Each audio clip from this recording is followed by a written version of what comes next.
Hi, everybody. It's Megan Myhouse with Berkshire Hathaway, and my co-host is Brendan. Brendan, you want to introduce yourself?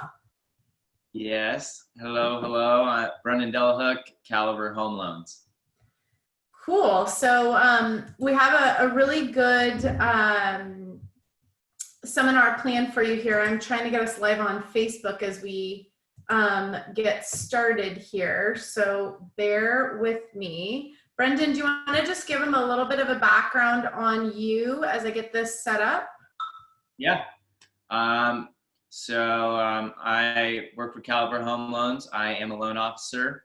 For those of you that don't really know what a loan officer is or does, I basically help you with your financing of buying a home and down the road refinancing typically. So basically, anytime you're going to buy a home, you need to talk to a loan officer unless you're able to pay all cash for a property. So it's very common for people like Megan and I, realtors and lenders, to work together because we kind of go hand in hand on every transaction. And we also know that not everybody is created equal in this industry. So they only want to work with, we both want to work with good quality people. That is true. So I'm just making sure we're live here on Facebook. Let's see. On my end, it looks like it's streaming live. We're streaming live. Okay, cool. So we're on Facebook too. So I think everybody should know who I am, but I am a licensed realtor. I work for Berkshire Hathaway.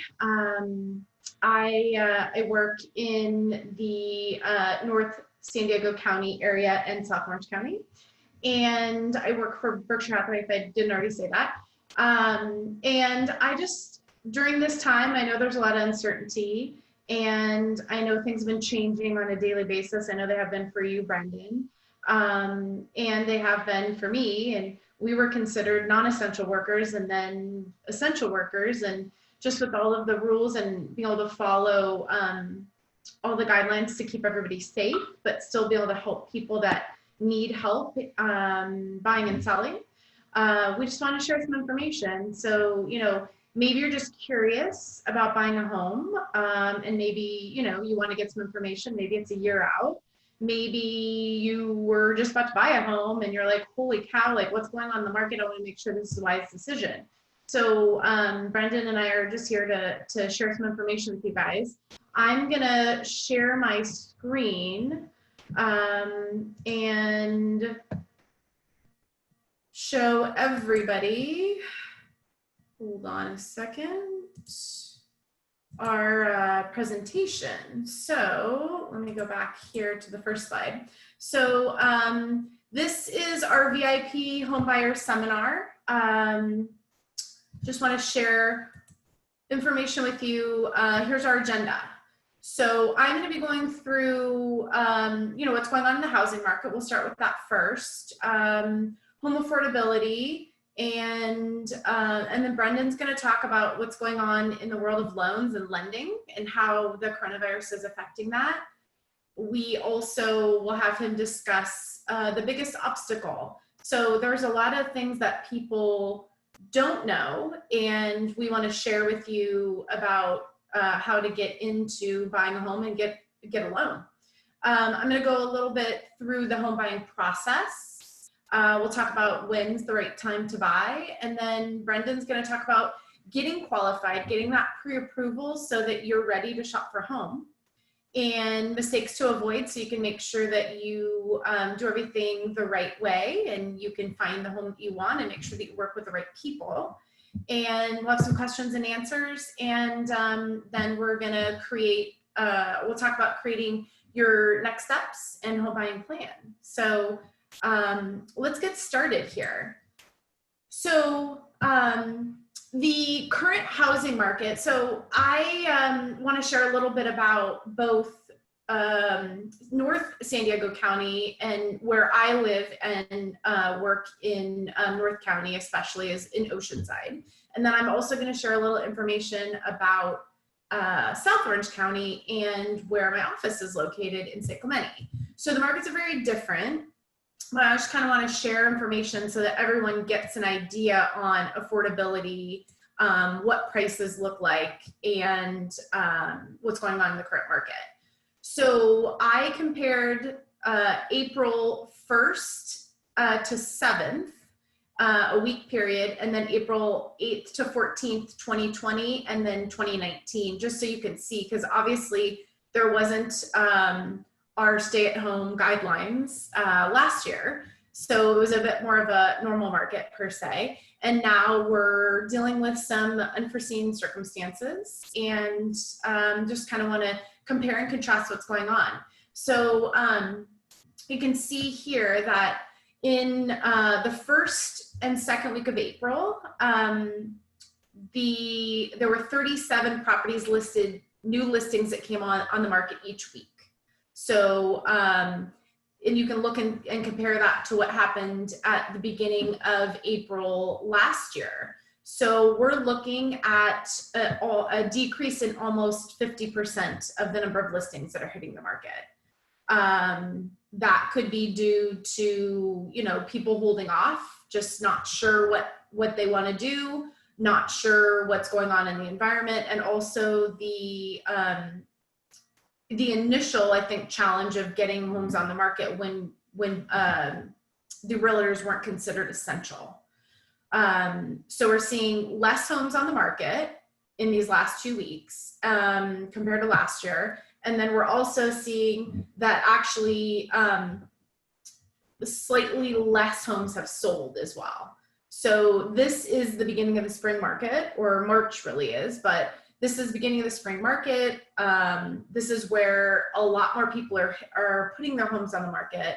And we're seeing a lot of activity in buyers getting out and really getting ready to buy. So due to the fact that there are less homes, actually less homes are being sold as well, but we are seeing that some people, you know, they're just unsure. Maybe people that were looking to buy have lost their jobs, or their income's maybe a little iffy. They're not sure what's going, you know, they're not sure if something's going to with their job. And so they're just kind of taking a break to see what happens. But we do see days on market, very interestingly enough, especially last week, days on market were significantly less. So those homes were selling in a matter of 12 days last week, which is pretty crazy. So things, because homes, once they hit the market, there are still a lot of buyers out there. People were jumping on them right away. And I have been seeing multiple offers. In fact, I was helping a buyer, or am still helping a buyer, and we lost out on a property with 8 offers on it. So just totally crazy. And then the average sales price, this is only over a 2-week period, so it's really hard to show like a huge increase in price. But year over year, properties do increase in value. Typically it's about 4 to 5%. And because it was that 2-week period, like I said, there's not a whole lot of difference. The numbers are about flat, though the prices will still show as increased just a little bit this year than last year over the 2-week period. And the one thing I forgot to mention to say is there are 319 active listings, which actually is quite a few listings on the market, not quite as many as we normally would have.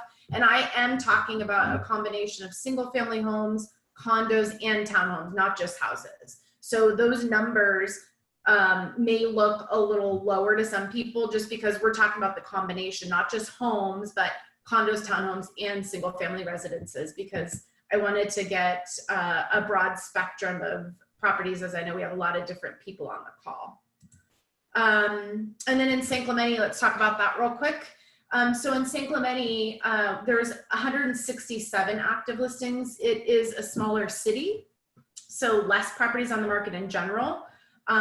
Also, we're seeing There's a significant drop in the number of houses listed. In fact, a bit more significant than in Oceanside, but also there are less listings, about half as many listings, active listings period. Number of properties sold. There's actually been more properties sold this year during these two weeks than last year. Not by much, but still by a few. Days on market are showing for San Clemente a little higher, but that is to be expected because you can look at the average sales price, and the average sales price is about double what it is in Oceanside. So houses that are more expensive typically take longer to sell. So again, we're seeing that the prices are pretty steady. Over a longer period of time, we would see an increase, but you're seeing that, you know, the prices in that 2-week period are staying about the same. So we'll go to the next slide. So just want to give you a little bit of information on renting versus owning, or owning versus renting. So just an example, I went into the MLS today and noticed a really great home, and just wanted to talk about Oceanside because it's a little more affordable, and I know we do have some folks that are looking at buying their first home. So just want to talk about kind of affordability, which Oceanside has a little bit more than San Clemente. So we're talking about a 4-bedroom, 3-bathroom, single-family home, just under 2,000 square feet.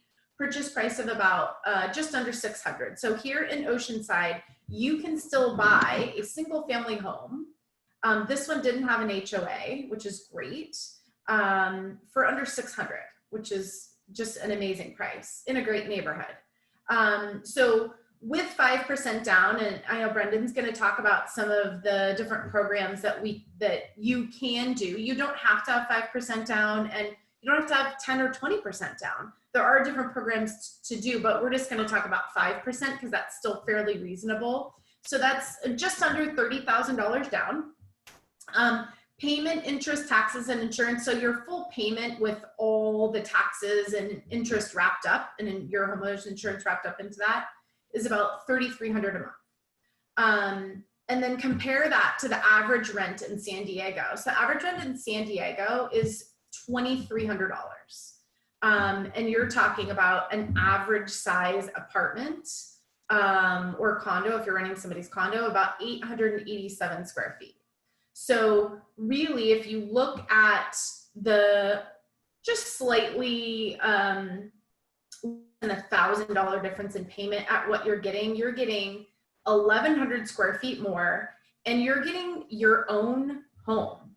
So the benefits of owning are, you know, your payment isn't going to increase if you're on a fixed mortgage, and Brendan will talk about some of the options on mortgages, but most people, Brendan, do a fixed mortgage, correct?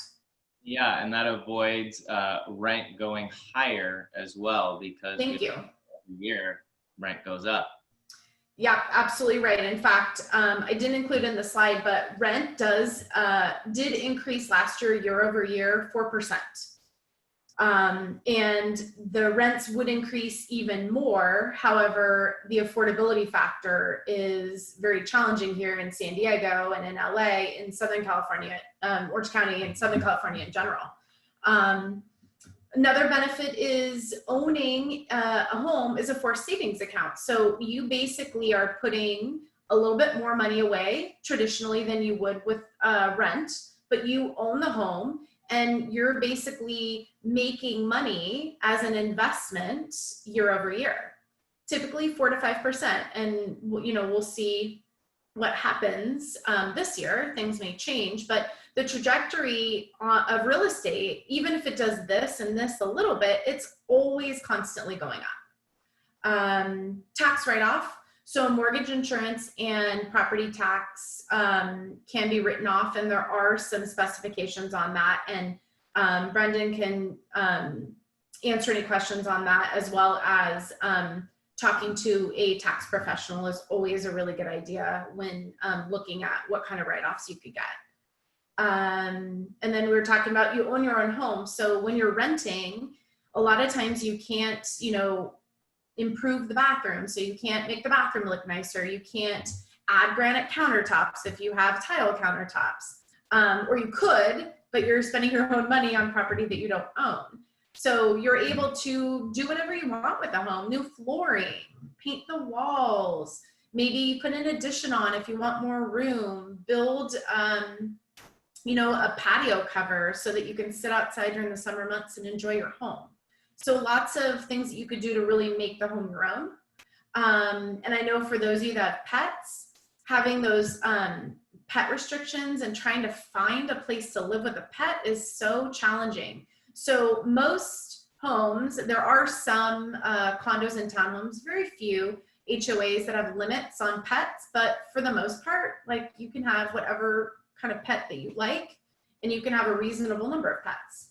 And then lastly, privacy. So living in a big apartment complex, you don't have a lot of privacy. You don't have a lot of outdoor space of your own. You sometimes don't have a garage. You don't have storage. So having your own space, having a little bit of land just gives you that extra privacy to live the life that you want. So Brendan, I think we move on, and it's your turn to talk a little bit about loans. Yeah. All righty. Well, let's get right on into it. So I'm trying to keep it as surface level and as simple as possible, but as you know, finance and numbers is a little technical. But what's going on with loans right now with, again, coronavirus and just historically and things like that. So the first biggest thing that I think everybody's hearing in the news and in general is interest rates.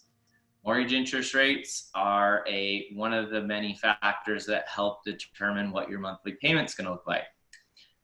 This screenshot that I put on this slide is the historical interest rates for mortgages.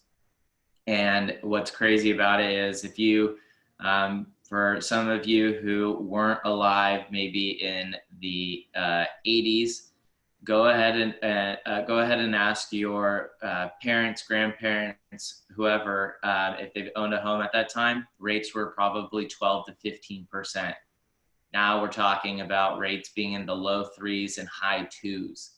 So right now they are the lowest levels in history, and so it's definitely been a pretty insane time to be buying because there's such a maximization on the purchase price you can get to because you're paying less in interest and still keeping that more comfortable payment. And you can see again, so there's an arrow in red that I put there. You can see rates shot up at one point in 2013. What I wanted to point out for that is when the government stopped providing stimulus packages after the 2008 crash. So you can see interest rates dropped. And then when the government decided to stop, then rates shot back up. So right now, interest rates are already low, and you should take advantage of them because of all the stimulus packages going on. When the government decides to stop these, we'll most likely see an increase in rates. How much, how high, nobody knows, because if I had a crystal ball, I probably wouldn't be a loan officer. I'd be on my private island in my swim trunks. But the point is that there's a lot of opportunity right now with buying. And then if we look at demand versus capacity. So right now you're also going to see a lot of people are trying to get loans, whether that's refinancing, which is a way of lowering your monthly payment. So if you were to buy a home and you had it at a 5% interest rate, and then 2 years later, interest rates drop to 3%, you can refinance and lower that monthly payment because you're dropping the interest rate. So right now there's a huge demand for loans and on the refi standpoint. On the buy side, it is not as crazy. partly because you have a handful of people who did unfortunately lose their jobs. So what that's created is great opportunity for a lot of buyers with being able to get the home that they want at a very low interest rate, because there's still a lot of opportunity for the purchase side. And then the other thing is, when economic issues like this happen that are on a national scale, we do see that loan programs change quickly with what the guidelines are. So we did see that once coronavirus started, credit score, the bare minimum credit score for most loan programs was 580. And now they have raised that to 620. There's been some other guideline changes as well that in some ways could be limiting people, but most likely people with that low credit scores are typically, they've had some financial challenges prior. So it's less likely that they would be in the market to be shopping right now. Just to give you guys a quick idea, a good credit score would be, anything between 680 to a 740. Anything above 740 is considered perfect credit in lending. So that's just a few little updates on what's happening on the lending side in housing. Cool. Now on the next slide, we're going to talk a little bit about what's the biggest obstacle for everybody, having a down payment. So a lot of people here, there are so many misconceptions about what a down payment is. Most people hear, oh, I have to have 20% down. That is not true at all. 10% down is not required either. 5% is not required. You can have as little as 3% down for the average person, which is a conventional loan. If you go with a VA loan, that's a military specific loan. So if you've been in the military, you may be eligible for that. That's a no money down loan. And one of the things that I tell everybody is there's also down payment assistance programs. Those are going to vary widely, especially right now. They're going through a lot of changes with what's going on. So it's going to be a case-by-case basis. But most of the time, those down payment assistance programs are available to help with overcoming that. Some ways to overcome the down payment outside of that are getting gifts from family. A lot of people I talk to, especially first-time home buyers, my parents would never give me a gift. I'm going to have to do this on my own. A lot of parents actually look at giving early inheritance, helping their kids get into a home because they understand how beneficial that financial future wealth is by buying a home now as soon as possible. So I always tell people, don't knock it until you've had the conversation. Not everybody's going to be in that position, but you just would, I think you'd be a lot more surprised than most people realize it happening. Retirement funds. So if you have an IRA, which is a retirement account, you are able to take up to $10,000 out of that penalty-free for first-time home buyers buying a home, which is a huge tax advantage. 401ks, which a 401k is something that your company would have to offer. Most 401ks, they offer the ability to draw up to 50% of that balance and use it again towards buying a home, penalty free. We talked about down payment assistance, and then the biggest thing right now, tax return refunds. So everybody's getting their refunds right now, and they're also getting those stimulus package refunds and other things. So it's a great way to use that towards starting off on buying a home. And the next slide. Cool. All right. So I have this this fun little diagram. Kind of reminds me of, oops, I think I went forward one too many. Kind of reminds me of Candyland. And it's just kind of a visual to give you an idea on how the whole process operates. And there's a lot to it, but I want to just simplify it so that people just have an idea on some of the basics. And then I'm happy to answer any questions on anything further, and to talk about one-on-ones and getting together on a Zoom with folks, just to kind of really dig deep if people have any other further questions. So the home buying process, the first thing you're going to do is find a realtor, and I would love to work with you. And you want to find a professional realtor, someone who's trustworthy, someone who is very knowledgeable about the market. If you're buying in Los Angeles, you want to work with the Los Angeles realtor.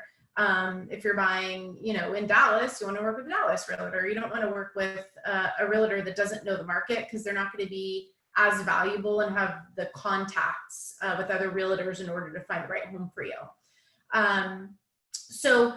You'll see the road either goes down the right, or there's that little yellow road that goes down towards Brendan. So working with Brendan, you'd basically meet with him. You'd complete paperwork.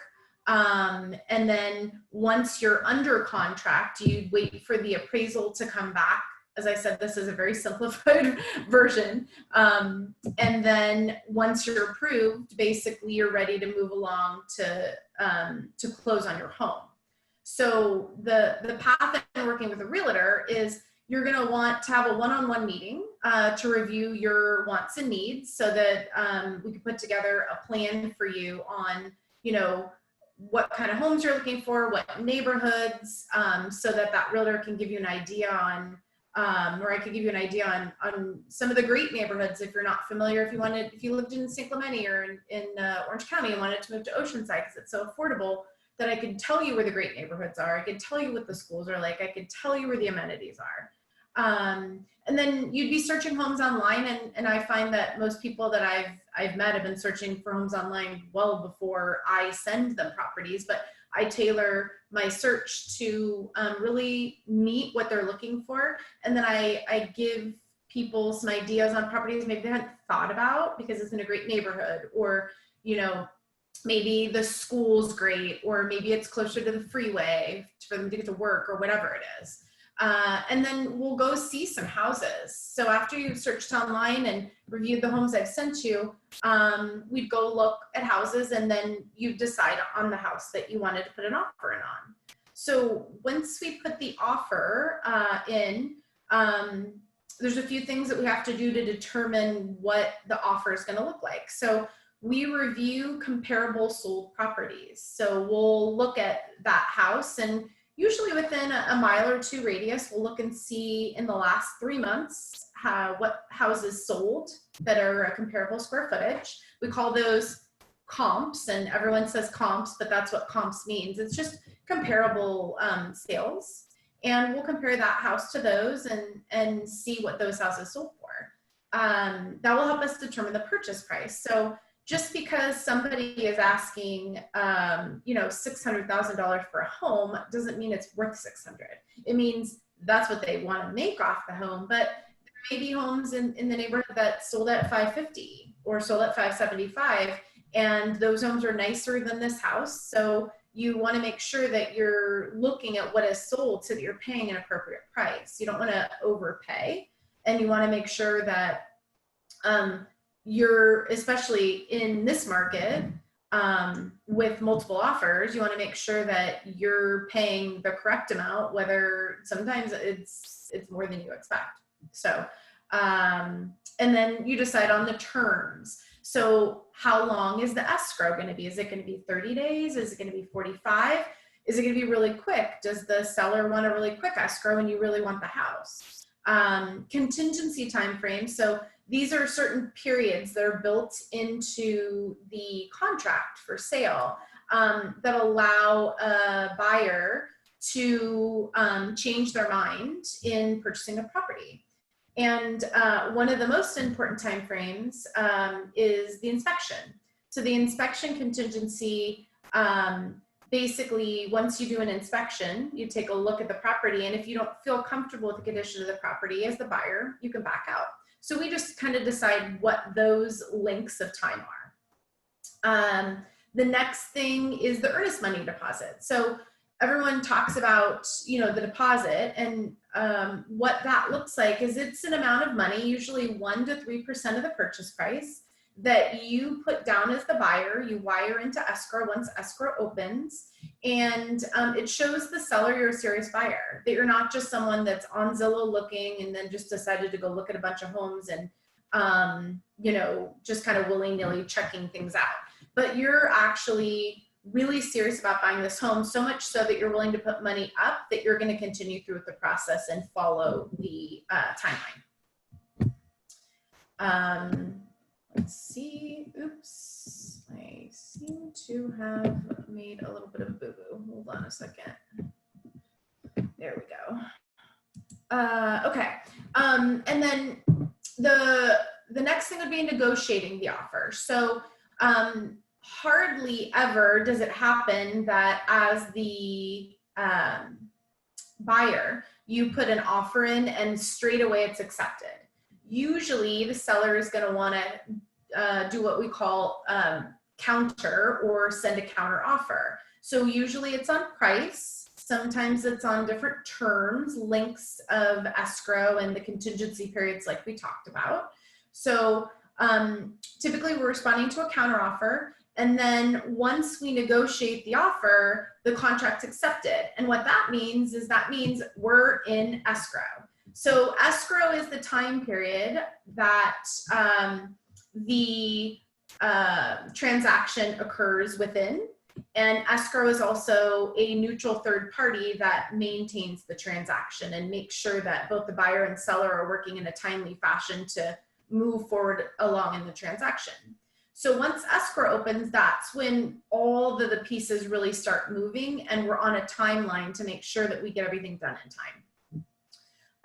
One of the first things that happens is we have a home inspection. So the buyer hires an inspector to come in, and they're an expert in homes and home construction. And they go through and make sure that everything in the home is in good condition.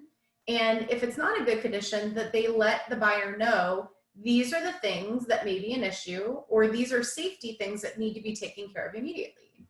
And so with that, we basically move forward in asking the seller for repairs. And I'm not going to go too much further into that, but we want to make sure that the buyer is protected in what they're buying. So once we've determined or negotiated the repairs that the buyer is requesting, or sort of at the same time, the buyer is going to be obtaining homeowner's insurance. So usually people get a quote from the company that they get their auto insurance with. So, and usually maybe another company or two, just to make sure you're getting the best deal. And then one of the most important things, and I know Brendan totally will agree with me on this, because if things don't happen the correct way, things can fall apart at this point. So you want to make sure that you're saving money on purchases, which means that you're not buying a new car. You're not going out and buying furniture for your new house. You're not going out and buying a new wardrobe, but you're just continuing to, you know, save your money and be very careful with your spending so that it doesn't change the fact that you'd be approved from your loan or not. And then we would do a final walkthrough, which is usually a couple days before the house closes, and make sure that any repairs we ask the seller to make are done, and that the appliances that the seller said they'd leave are there, and that everything looks to be in good condition. And then lastly, you close on your home, your name is recorded on the title, which means you're actually the homeowner, and then we celebrate. And I love to have a glass of champagne and celebrate with my clients. So that is the home buying process. And we'll just quickly kind of talk about when the right time to buy is. So just a couple points here. Really, in buying a home, you're looking to be in it for the long term. And sometimes that doesn't happen. Sometimes you get into a home and think it's going to be your forever home, and you have a job change, or you have, you know, kids and your house is too small, or it's a 2-story and you want a 1-story, or you get transferred, you know, out of state or to a different city. So the point is, the longer you stay in a home, the less likely these bumps that we're seeing right now. This is going to be considered a bump, and we're not exactly sure where things are going to land. But things have definitely changed. But just because things are a little rocky right now doesn't mean that it's not a good time to buy. As Brendan said, the interest rates are super low, historically low.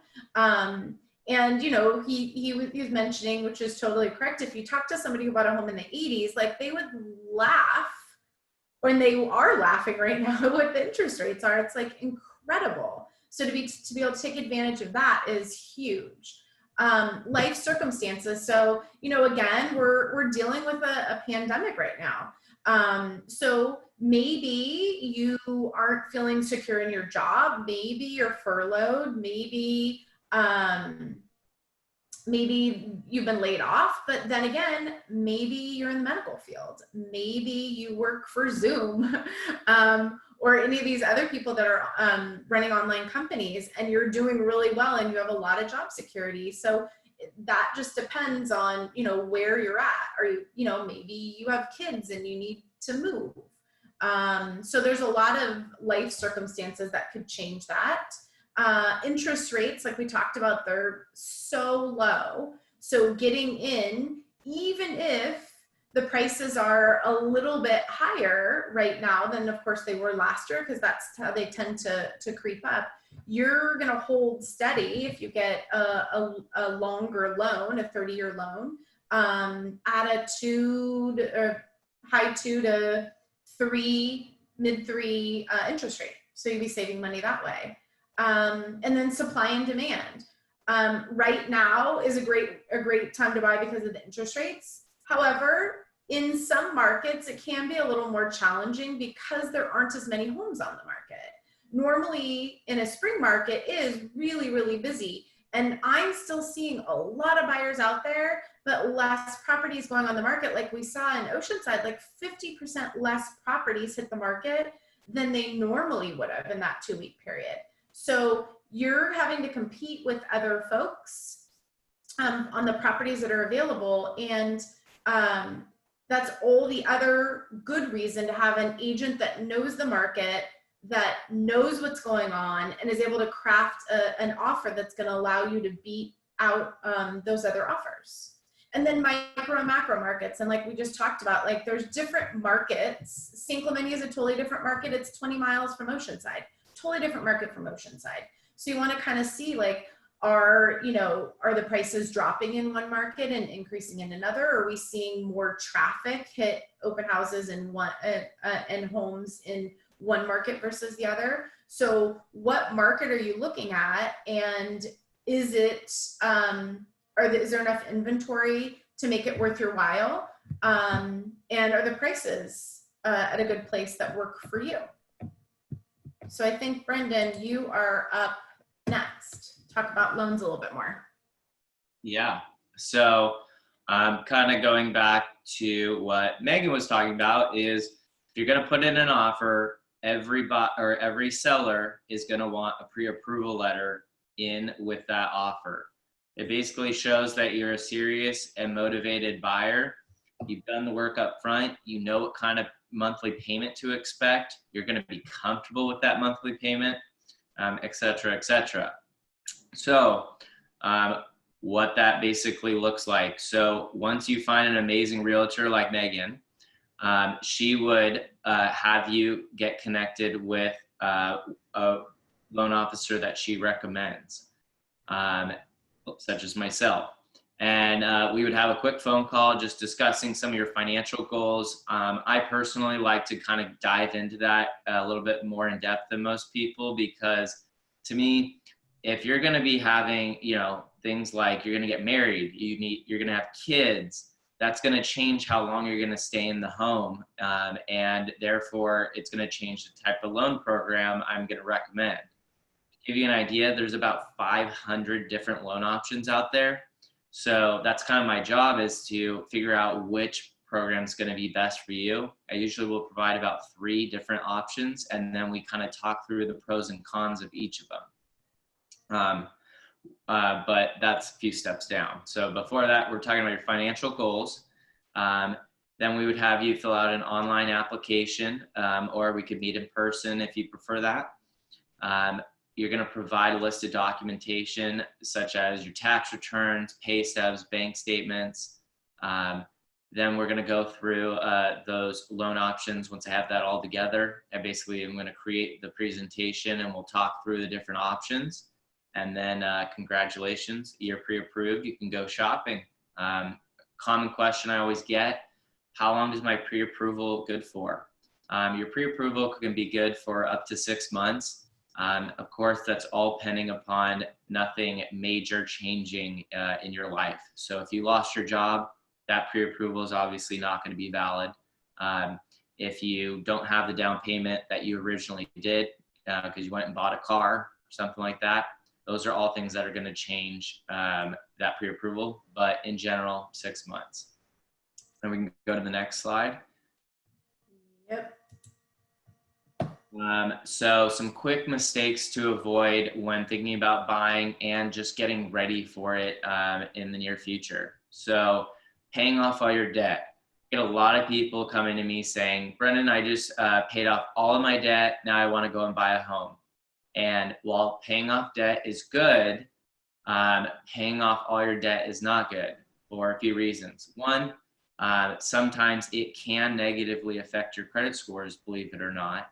And 2, if you spend all of your money paying off all your debt, that may have been money we needed for the buying a home, or it would have given you better loan options and you would have saved more money by not placing it towards a credit card or a student loan or a car or something. So that what we would do is we just would look through where you're at presently, and I can tell you what the best use of that money is. And apply it afterwards. It's not an issue to pay to do it after applying with me, but once the money's gone, I can't do anything about getting it back for you. Some other things: closing credit cards. You want to keep all credit cards open because that is your credit history. When you close credit cards, that no longer is accounted for in your credit score and can potentially drop it. If you're not going to use the card anymore, put it in the drawer, just leave it. But try not to cancel them unless, of course, if you're paying an annual fee or something like that, I understand, but typical cards, just try not to.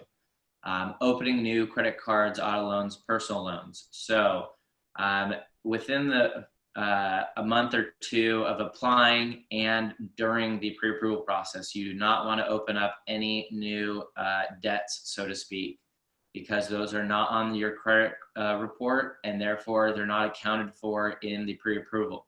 Also, applying for credit cards and those types of debts, I would say within a month of you applying, they could potentially affect your credit score and drop it a little bit temporarily, just because it's a new debt that's being accounted for. Not keeping your money in the bank.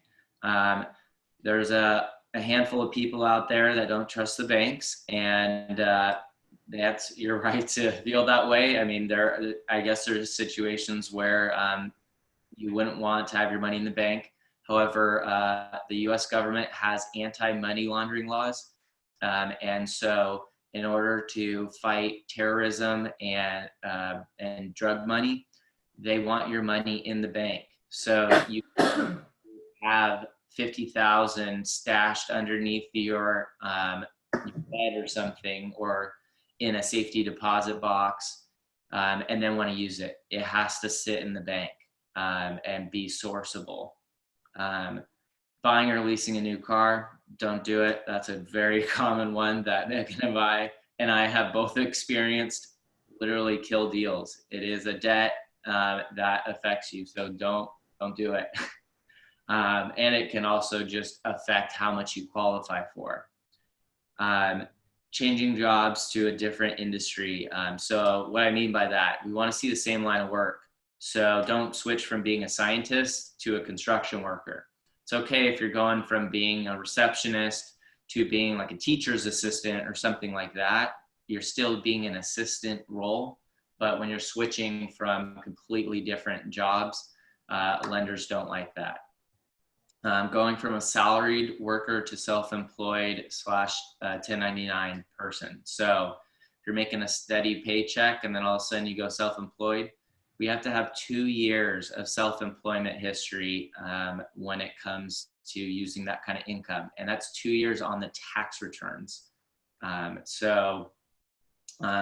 you're going from self-employed to a salaried worker and it is the same line of work, we are okay to use that kind of money, but going the opposite, not so much. Missing payments. It happens to the best of us, but try not to miss payments. It does affect your scores and we don't want it to hurt your options. And we go to the next slide. So I think now we're at the point where we're going to go over any Q&A questions for Megan or I that you guys have. So feel free to type away on that. I think there's a lot of people that always have questions. So it looks like we actually have some. Do you want to read them off? Yes. So, all right. So what is the best way to find where I am at? So, if you want to get some more information on me and on Brendan, I know we both are on Facebook. My personal profile, I have a personal profile and a business profile. So Megan My House and Megan My House Real Estate. I'm also fairly active on Instagram, and I will also enter my information here in the chat as well, so everybody is able to have that. And let's see, on average in Oceanside, what's the minimum total amount of saved funds needed to get into a home? So Brendan, if we're talking, like, let's just use 600 because I think that's a pretty good number. $600,000 home. So I think that hugely comes into play on, again, if we're using down payment assistance or not, but if we're not using any assistance, then you're probably looking at about around 30 grand being needed between down payment and closing costs. So Megan can of course help you out with getting credits from the seller of the property to help with covering some of the closing costs. But in lending, you do have to have your own down payment that cannot be given as a credit from the seller. It has to come from a family member as a gift, or your own personal funds, or 401k, that kind of stuff. It can't be from the seller of the property themselves. Got it. How early should we start the process of meeting if we know we don't have quite enough savings? Well, I know for me, and I'll pass this on to Brendan too. I like to meet people as soon as they start thinking about buying a home, because we can start to get an idea on city and neighborhood, and you can also start looking at homes, like what is available in what you think you can afford based on monthly payments. What does it look like? And you can even start driving by properties, even if you're, a year out or 6 months out. And Brendan, what do you think? Totally agree with you on that. I think that to add further to that, I think it's great to just talk with somebody about it as soon as it's something you want to do, because for most of you, this is probably your first time buying a home. You don't know what you're doing. You don't know what you don't know. So talking to professionals like Megan and I, you will at least get a game plan together and know, hey, alrighty, I want to buy a $600,000 home, and this is how much I need for down payment. This is what my job history needs to look like. We can just talk through it hypothetically. Here's where you stand on a quick overview and give you an idea. oh, maybe I need to work on opening up more credit cards to improve my credit score, or I need to do this or that. So there's a lot of things where I have people reach out, even I mean, over a year, maybe more, that aren't ready to buy, but we get them in a place where here's what you need to do, and we'll check back next year and get you in a better place. But at least you're getting ready for it. Absolutely. I think you kind of already touched on this, but maybe just mention it again. What are the typical credit requirements? So credit requirements. So I would say the bare minimum credit score you need to have right now would be a 620. You can look up your credit score without hurting your credit, and it's totally free. I always recommend Credit Karma. It's the #1 largest free credit checking site in the US, and you can create a free account or whatever. And it also gives you tips on improving it, things like that. But that's where you could start for that. Got it. And somebody's asking during this coronavirus, how are we seeing property? So I did a video on this, so you can also look it up on my Facebook or my Instagram, but I'll just kind of touch on it. So we are following all CDC guidelines, all social distancing guidelines. I am actively showing property. I do have some buyers I'm working with. I am basically, when I'm going to show property, I have a mask, I have gloves. I'm showing up at the property before my clients do, and I'm going in, viewing the property, turning on all the lights, opening all the doors, and having everything ready, so not a lot has to be touched by my clients. Then I leave the property, my clients go in, they spend time viewing the property, attempting not to touch anything, and then they come out and I go back and lock everything up, and then we have a Zoom call or a FaceTime call or just a phone call just to see what they thought about the property. And most of the properties that I have been showing have been vacant, which I think makes it a little bit easier. But just making sure that we're kind of cleaning up after ourselves, like wiping off all the touched spots, and only really going out after the client has driven by the property, has researched the neighborhood, that we've talked about the pros and cons of that house and that neighborhood. So we're not just going to see like 10 homes or 8 homes like we have been in the past just because people want to see things, maybe it wasn't going to work, but really targeting it on properties that are really something that they're looking for.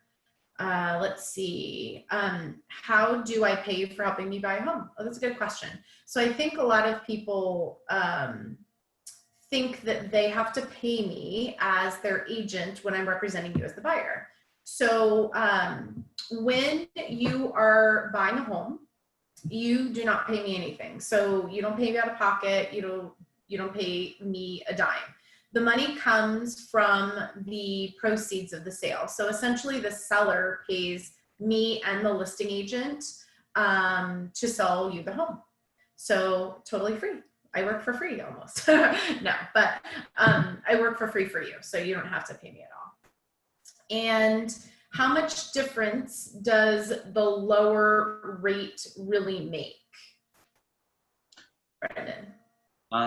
Great question. So I guess it really comes down to a scenario that we could have, let me think about that. So the rates matter in the sense of it definitely helps with you saving lots of money over the life of the loan. For example, when somebody drops from like 0.5%, it can change over the life of the loan. You're paying like $100,000 less over the course of 30 years. Wow. And when it comes to a month-to-month payment, you're probably looking at maybe every like half percent. Again, it depends upon the loan amount we're talking about. So that's why it's kind of hard to answer that question. But depending upon the loan amount, it could probably be like on a $400,000 loan. Every 0.5% is probably like an extra $200 savings. So just to give you perspective, last year, rates were probably in the low well, let's see, they were probably in the mid to low fours, and now they're in the very low threes. So, I mean, that's at least $400, $500 savings right now. So that's a pretty substantial on a monthly standpoint for a lot of people. If you had a $3,000 a month payment, now you have a $2,500 for the same house. Yeah, that's huge. That's huge. And that's something that you walk people through too. So, you know, once you know what their loan is, you can kind of tell them based on, you know, a $600,000 house or a $550,000 house, like what the difference in the payments would be, right? Exactly. One of the things we customize with those financial goals is what kind of payment are you comfortable with? It doesn't matter if you qualify for a $10,000 a month payment. If you're not comfortable with that, you're not going to buy at that point. You want 3,000? Okay, then here's what it would look like hypothetically in that price range. Got it. Okay. Another couple for you. So, what if I know I have bad credit? Then what do I do? I think the biggest thing, I mean, there's definitely people who come to me with credit challenges all the time. So it's not anything new. I guess it depends what the credit challenge is. Is it late payments? Are we talking just high credit card or high debts? Maybe you just don't have a lot of history. Like you're like a lot of people out of college, they maybe only have like one credit card and they just don't have really high scores. There's ways to boost those scores up in a very short period of time. I think that's more of a one-on-one conversation. If you want to reach out to me directly, you can set up a call and just talk about what those challenges are. And I can give you advice on credit repair, what that looks like to go forward. And of course, you know, at no charge. So. Cool. And then I think the last question. So is the lending process fully online? The lending process is not, it is, but it isn't. So it is pretty common nowadays that you don't end up meeting with the lender very frequently during the process. I do have people occasionally come and we can do the application online or in person, and that's totally fine. But it's also convenience wise, people can fill it out online. I usually tell them it helps to fill out the application online because that's when you give me all the documentation and the application. At that point, I don't have anything to talk to you about. I need to do my analysis, my calculations, and it takes some time. So it's not something that we have a meeting and then right away you know your options. I need some time. So I'll typically say the best use of people's time is discussing those options, and that's when we meet in person, is after the application's been submitted and I have everything put together. And you're probably just doing Zoom calls on those right now instead of actually meeting in person, right? Correct. Yeah. With what's going on right now, we do it all online as of right now. Got it. So the last thing I just want to add, and I think I missed my last slide, but is the next step process. So the next step process in moving forward, even if, you know, like we discussed, even if you know your bad credit, even if you are knowing, hey, I want to buy in a year, or, you know, I'm thinking of moving back, you know, from Texas to California in a year, and I want to just kind of get some information, is search us out. So you can find me. I will, like I said, post this information in the comments. Brendan and I will both put our information in, so you can contact us. But reach out to us. And if you would like me to reach out to you, just give me your number and your email, and I'm happy to.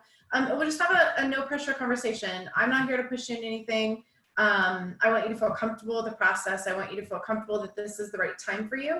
And if it's not, like, let's set up a plan. Like, let's get you some emails monthly on properties so that you know, like, oh, what does a $600,000 property look like in Oceanside? Or what can I buy for $600,000 in Oceanside versus San Clemente, or in Carlsbad versus San Clemente, or any of the places that you're considering, so that you know what's going on and you know if it's something that's going to work for you.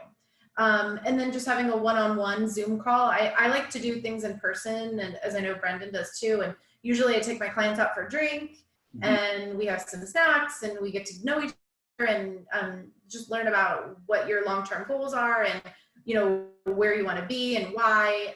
And now we can't do that, although we still can do Zoom calls with a glass of wine if you want. But just to do that one-on-one, so I can tailor a plan for you, and we can start looking in the right neighborhoods and looking at the right homes for you. So, and I always do get you involved with Brendan as soon as I can, because then we know what you can afford. So the sooner you get that pre-approval done, the sooner I know, oh, you can afford, up to 800,000 and you only want to spend 7. Okay, we're going to look at houses up to 7, not up to 1 million, because we could go look at beautiful homes all day, and that's fun. But if you're not going to, move forward with any of them, it's kind of a waste of your time. So we want to make sure that we get you all of the information properly. So thank you so much for joining us. Brendan, do you have anything else? No, thanks again, for joining us. And then I think, like she said, we have we can put all our contact info in the chat, and then for video purposes, it's also on the slide that we have put together. So reach out if you have any questions. Yeah, we look forward to working with you when you're ready. And if you have any further questions, please reach out to me or Brendan. We're both happy to help you as much as we can, and hope that you all are safe and healthy and continue to be so, and continue to get through this crazy time. So we're here if you need us and when you need us. And we'll see you later. Thanks, Brendan. Bye. Have a good one. Bye.